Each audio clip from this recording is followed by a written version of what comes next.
Hi guys, welcome back to my channel. So today's video is basically about living and being diagnosed with polycystic ovary and endometriosis. Now, endometriosis is when you have the endometrium tissue, which is found within the lining of the uterus.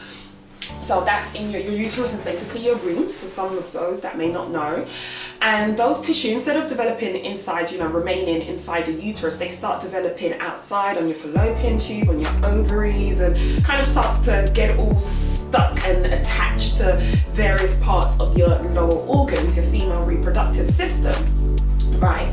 Now, with endometriosis, there are symptoms in terms of weight gain, unwanted hair growth, hormonal imbalance, the list kind of goes on. But also with polycystic ovaries, it's when you basically have cysts that develop on your ovaries, and the cyst can start off as small as being the size of, say, like a marble, and then grow to the size of either your fist or even a grapefruit. It all depends in terms of how long it takes for you to get diagnosed and get treated.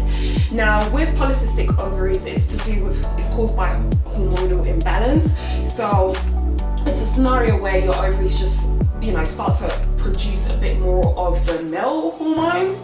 You just have that shift. So we don't just have, as women, estrogen and progesterone, we also have testosterone within our system. Therefore, we get them unwanted hairs. And sometimes those hairs can be thicker, growing on your legs, your arms, on your under chin area, your face, your mustache area.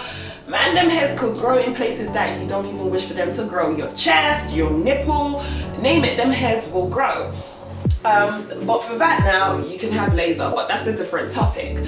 But in terms of how I basically got diagnosed with both polycystic ovaries and endometriosis, it started back, I'm going to give you a bit of a story time. So it started back in my, mid to latter teens. So I would be getting symptoms which I didn't know what was happening. I didn't understand. So I would be getting heavy bleeding, as in my period would be crazy, stupid heavy, to the extent that I would bleed out.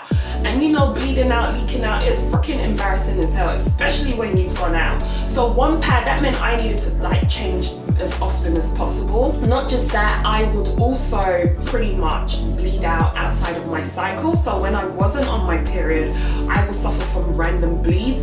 It didn't matter if I was exercising or not, I would get random bleeds with fluid, and I'm just like, whoa, what is this?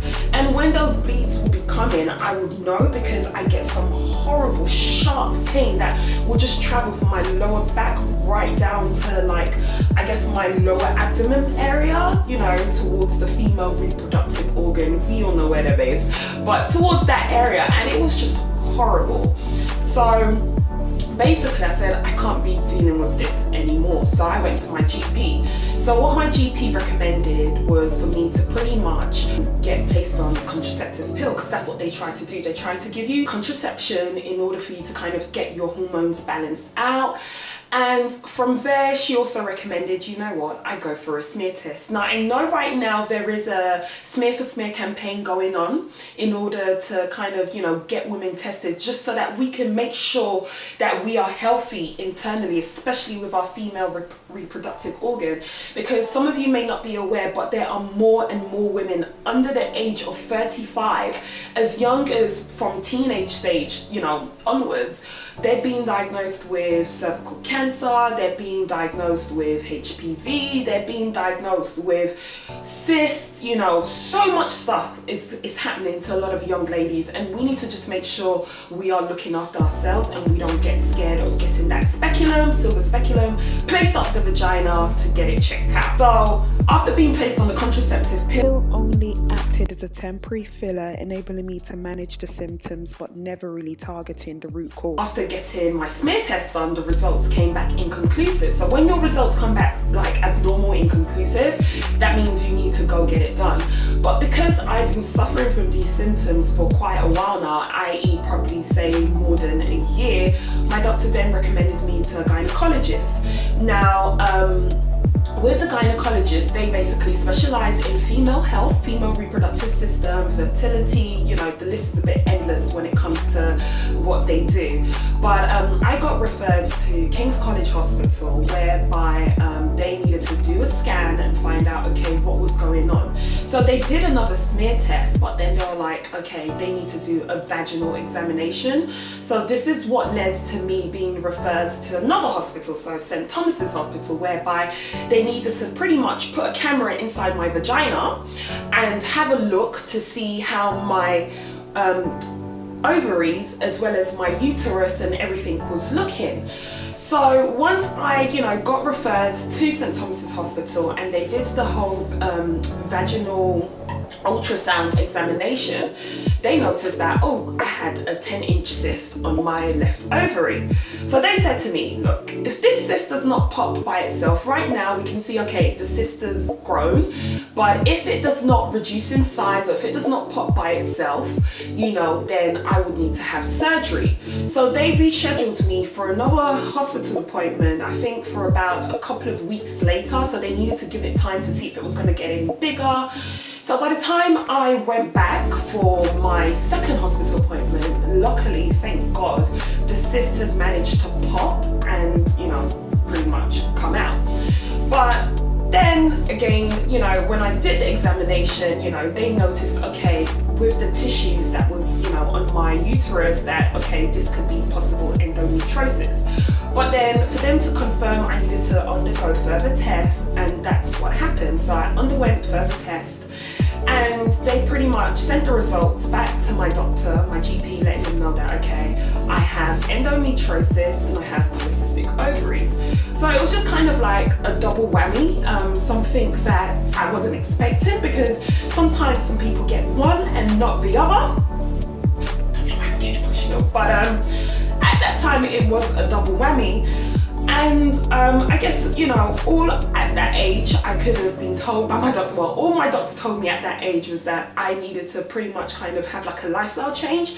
So even though I was young in my teens and, you know, to my knowledge, I felt I was healthy, but clearly not, because I had those issues going on.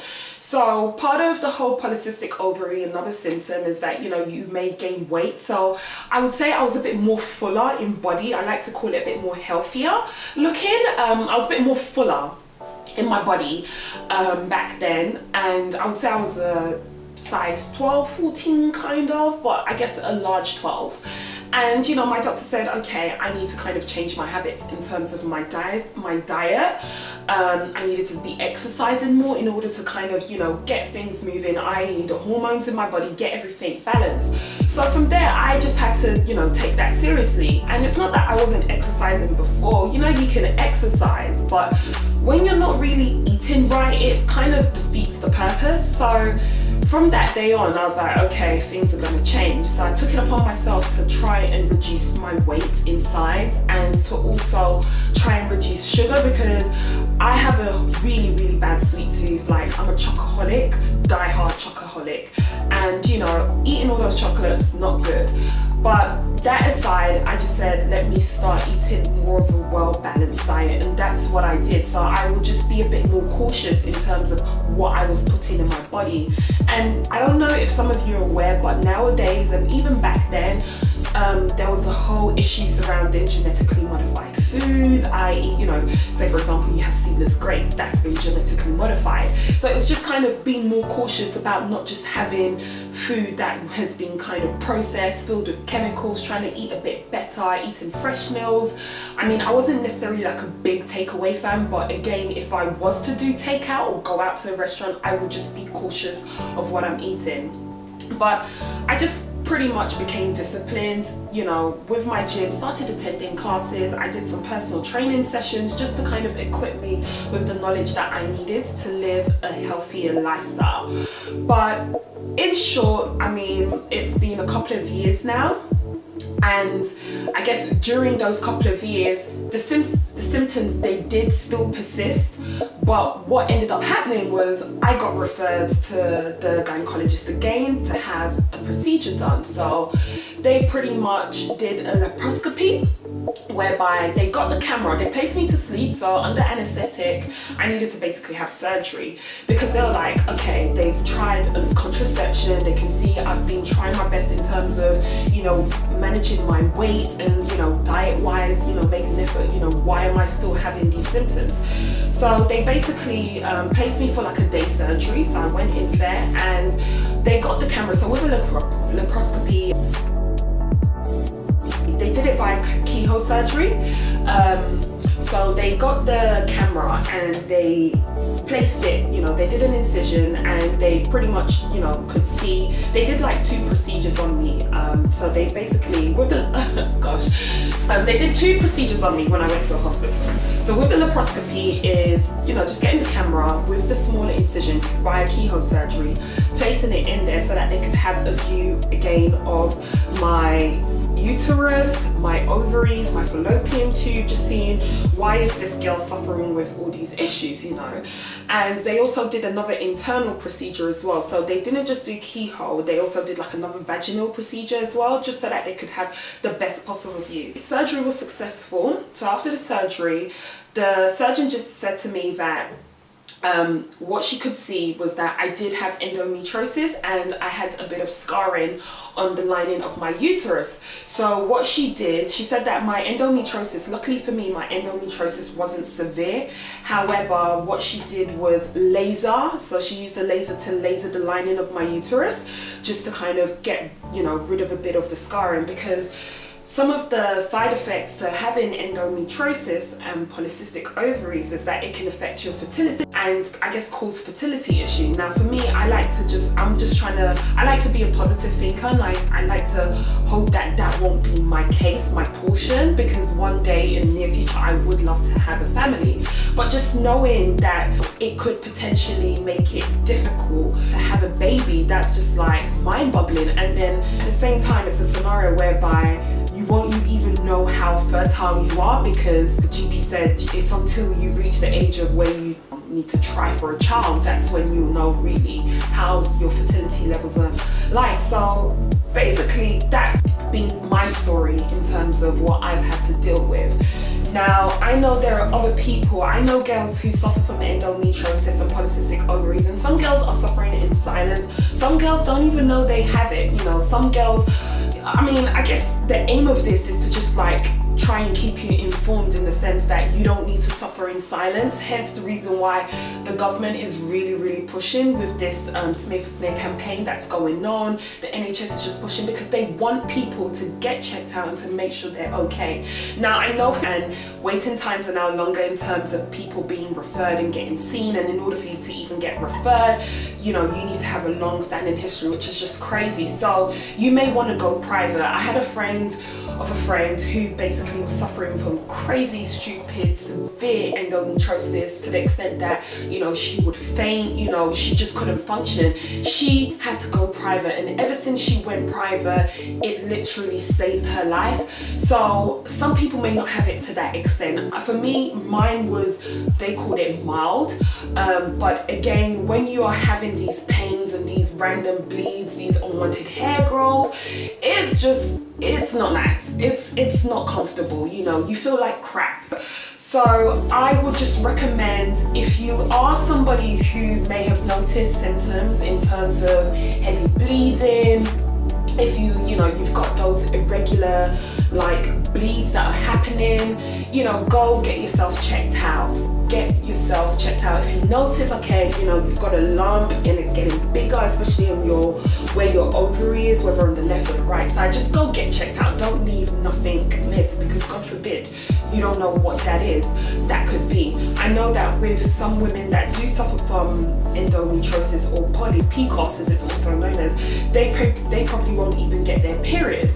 So some of them won't even have a period. Some people will have a period, say once every 3 months, 6 months, 9 months, but you need to get seen. You need to just make sure that everything is okay. So those are some of the symptoms that may occur.